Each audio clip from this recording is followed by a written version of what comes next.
স্নোই আমার দিকে তাকাও, তুমি নাকি গুগলে মারছো? আল্লাহর কসম, ও আগে আমারে ধাক্কা দিছে, পর আমি ওর একটা ঘুষি দিছি। একটা ছোট ঘুষি খায় ফ্লোরে গড়াগড়ি খায় অজ্ঞান আর অভিনয় করে আপনাদের কাছে বিচার দিতাছে।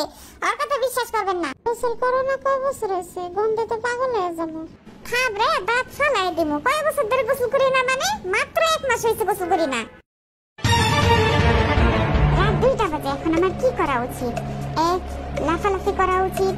2, উপরের জিনিসপত্র সব নিচে ফেলে দেওয়া উচিত। 3, গুগলের সাথে মারামারি করা উচিত। নাকি সর্বশেষ অপশন 4, তাদের পায়ে কামড় দিয়ে তাদের ঘুম ভেঙে দেওয়া উচিত। আপনারাই বলুন। Thank you.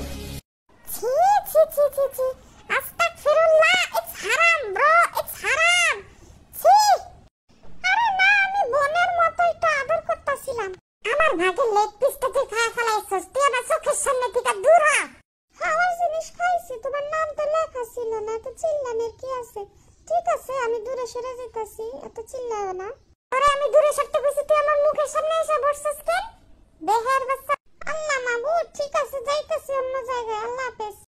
একটু ভালো মতো চুলকায় দেন। যাক,